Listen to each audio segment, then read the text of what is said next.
दिल्ली स्फोटाच्या पार्श्वभूमीवर पोलीस सध्या अलर्टवर आहे। मुंबईसह पुण्यातही हाय अलर्ट जारी करण्यात आलेला आहे।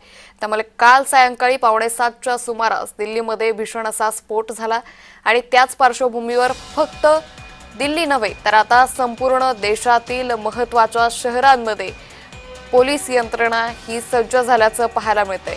पोलीस यंत्रणा ही सध्या अलर्ट मोडवर ठिकठिकाणी नाकेबंदी करण्यात आली आहे, तर मुंबईतील महत्त्वाच्या स्थानकांवर पोलिसांकडून तपास यंत्रणेकडून शोध मोहीम ही राबवली जाते, सुरक्षा काळजीही घेतली जाते। तर दिल्लीसारखी घटनेची पुनरावृत्ती होऊ नये यासाठी ही तयारी केली जाते।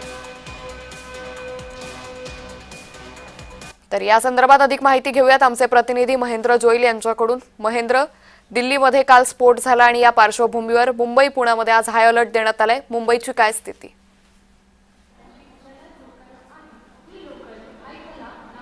अंकिता, मुंबईतलं छत्रपती शिवाजी महाराज टर्मिनस या ठिकाणी मी उभा आहे आणि नेहमीच जे आहे ते हे स्थानक गजबजलेलं असतं। नेहमीच जे आहे ती मुंबईची लोकल ही आतंकवाद्यांच्या निशाण्यावर असते।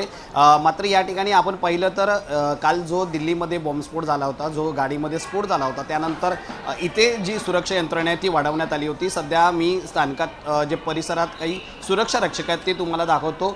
प्रत्येक प्लॅटफॉर्मच्या स्थानकामध्ये सुरक्षा रक्षकांना तैनात करण्यात आलं आहे आणि त्याचबरोबर या ठिकाणी येणारे जे प्रवासी आहेत, जे संशयित प्रवासी आहेत, त्यांचीही जे ते पोलिसांकडून तपासणी करण्यात येत आहे आणि या ठिकाणी मोठ्या प्रमाणात जे ते बाहेरून जे ते राज्यातून लोक येत असतात। मोठ्या प्रमाणात या ठिकाणी टुरिस्टच्या गाड्या असतात, टॅक्स्या असतात, त्या येत असतात, कारण बॉम्बस्फोटात जी झालेली वाहनात वापरण्यात आलं वाहन ते हरियाणातलं होतं आणि त्याच पार्श्वभूमीवर इथे जे पोलीस आहेत ते पोलीस त्या वाहनांची चौकशी करतायत, संशयास्पद प्रवाशांची चौकशी करतायत। या ठिकाणी सुरक्षा बंदोबस्त हा एकंदरीत जो तो वाढ करण्यात आलेला पाहायला दिसून येतोय।